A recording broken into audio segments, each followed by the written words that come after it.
I really just need a break this time, man. Those were the words of a man with no insurance, no tags, and no idea he was about to be slammed into the pavement. But this isn't just another video of a traffic stop gone wrong. This is a story of a paradox that should send a shiver down your spine. On one hand, you have the Kentucky State Police, an agency that looked at Trooper James Cameron Wright and saw their Trooper of the Year.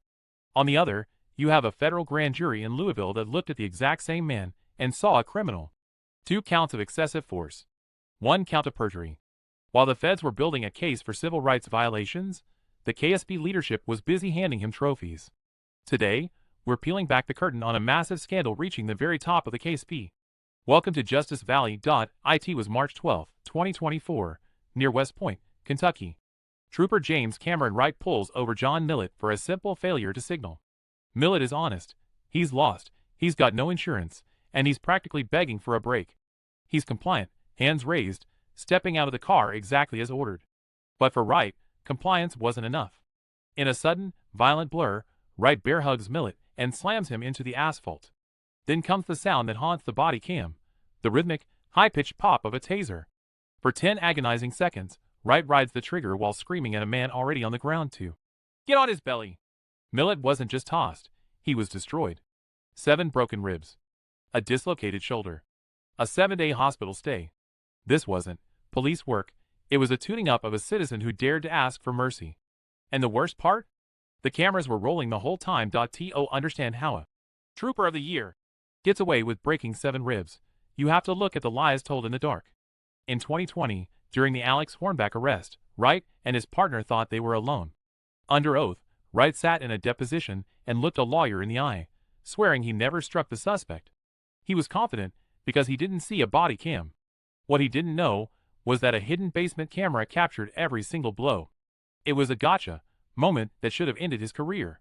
Instead, the KSP played favorites. His partner was forced out and convicted, but Wright? He was protected. While the evidence of perjury was mounting, the department's leadership didn't hand him a pink slip, they handed him a plaque. This wasn't an oversight, it was a deliberate choice to reward a liar while the truth remained buried in a basement file. The rot at the Kentucky State Police isn't just a few bad apples, it's the soil they're planted in. We're talking about a systemic whitewash that reaches the highest office in the agency. Current KSP Commissioner Philip Burnett didn't just overlook Wright's history, he literally signed off on it. Burnett's signature is on the very response to resistance. Reports that the Department of Justice now calls criminal.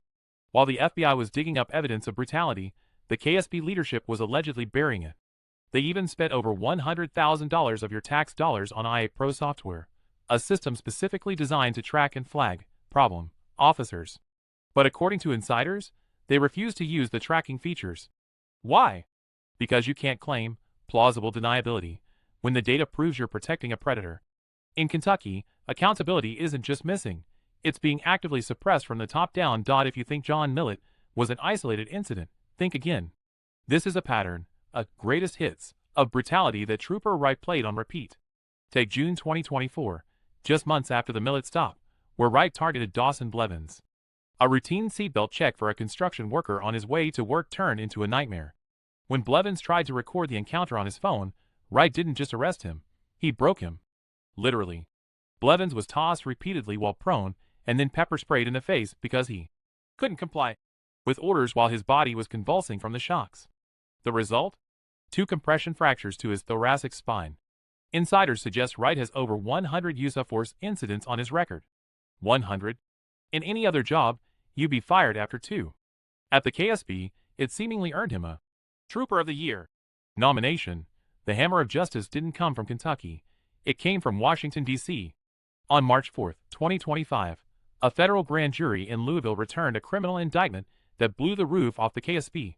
James Cameron Wright is now facing 3 heavy federal counts, 2 for using unreasonable force and 1 for perjury. We aren't just talking about a slap on the wrist.